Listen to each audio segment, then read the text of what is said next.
Você falou das diversas culturas indígenas, mas dá para a gente estabelecer um padrão de organização social? Levanto isso porque a minha dúvida é a seguinte: há conversões individuais, as conversões individuais elas são possíveis sem isso gerar um ostracismo ou até mesmo um risco de morte? E quando quem se converte é o cacique, não sei se o termo é o correto, ou é o pajé, necessariamente toda a tribo tem que se converter, ainda que a gente saiba que a conversão normalmente não é algo total. Então essa é uma cilada que todos nós precisamos tomar cuidado com ela, né?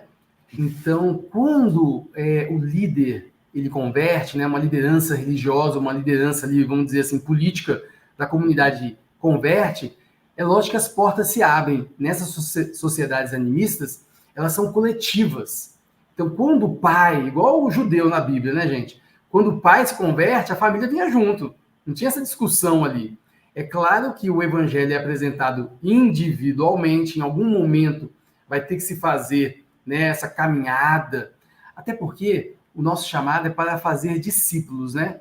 Então é uma caminhada, não é um jogo o evangelho e saio correndo, né? Uhum. É exatamente aquela nossa vivência, aquela caminhada, é aquela Não é aquele evangelismo culposo, né? Não preciso falar para os encargos da consciência. Opa, falei, já não, de vou modo ticar algum, aqui. né? De modo algum. A gente tá. A vida missionária é uma vida de privilégio. É muito bom, porque nós estamos em contato com pessoas muito diferentes de nós, né?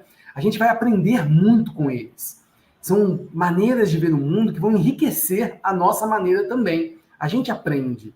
Então, essa questão da ponte da amizade, ela é sincera. Ela é sincera porque nós temos muito a ganhar nessa troca de informação uns com os outros. O evangelismo não é uma imposição, mas é uma caminhada de discipulado, onde a pessoa tem toda a liberdade que ela deve ter para aceitar ou rejeitar. Mas você permanece ao lado dela como melhor amigo dela, para continuar essa caminhada, independente da relação que ela tem ou não com o evangelho. Tá? Até porque talvez o único crente que ela vai conhecer a vida toda seja você que está ali do lado dela. Então essa caminhada ela é muito importante, né? De nós estabelecermos. Agora, quando a liderança ela converte, é lógico que portas se abrem. Mas a gente tem que tomar esse cuidado. A gente precisa lembrar que o nosso chamado é um chamado para o discipulado. Então, é no dia a dia, no discipulado, que a gente verá quem é que está compreendendo de fato o evangelho ou só está acompanhando o grupo, né? Mas Agora, existe a ideia de liberdade religiosa como um direito do indivíduo ou não? em muitos grupos na Terra, não. Tá? Então, pensando assim, em termos dos indígenas, Isso. existe sim o ostracismo. Né? Por quê? Uma coisa que a gente precisa pensar é que são grupos muito pequenos, aldeias são muito pequenas.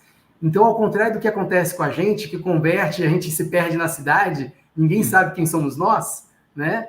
Ali não. Imagina uma comunidade de 100 pessoas. Hum. Um jovem se converte, ele está exposto, né? Ele chama atenção.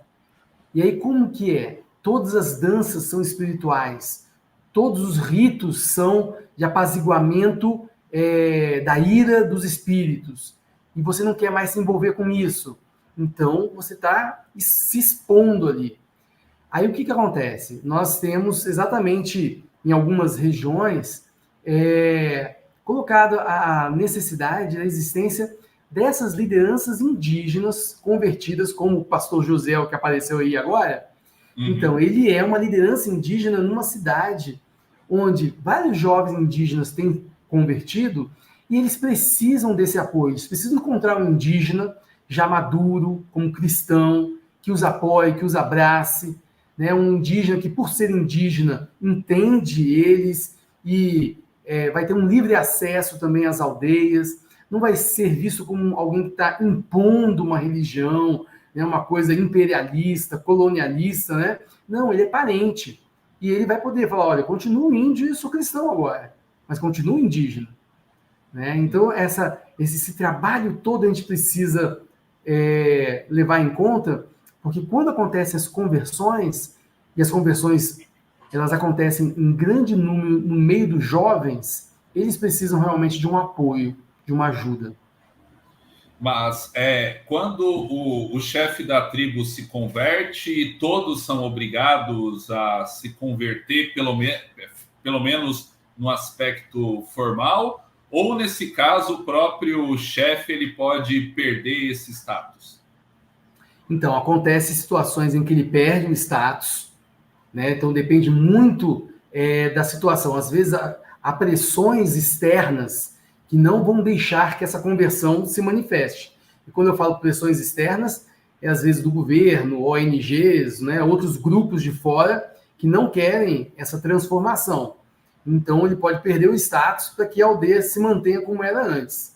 Mas, em geral, quando acontece, a família vai junto. Né? Não tem esse questionamento como acontece na cabeça da gente, que a gente é muito individualista, né? Já não, meu pai converteu, mas ele não tem nada com isso. Não existe esse tipo de questionamento, né? A gente segue o líder. Porque no animismo existe uma questão que lembra de Star Wars? Lembra da força? Esse monismo, né? Que está presente em todos nós. Então, nós somos um. Né? Nós somos um. A diferença é que o cristianismo apresenta nós somos uma pessoalidade de um Deus pessoal. Né? No monismo do Star Wars, a força é impessoal. Existe a força do bem, a força do mal, né? Mas elas são forças impessoais. No cristianismo existe um Deus soberano sobre todos, e esse Deus soberano ele age sobre todas as vidas. Então, quando nessas realidades animistas acontece a conversão, tranquilamente eles acompanham, não tem essa ideia de imposição, não, eles acompanham. E eles vão aprendendo, a partir daquela liderança convertida, o que está acontecendo, e vão absorvendo isso.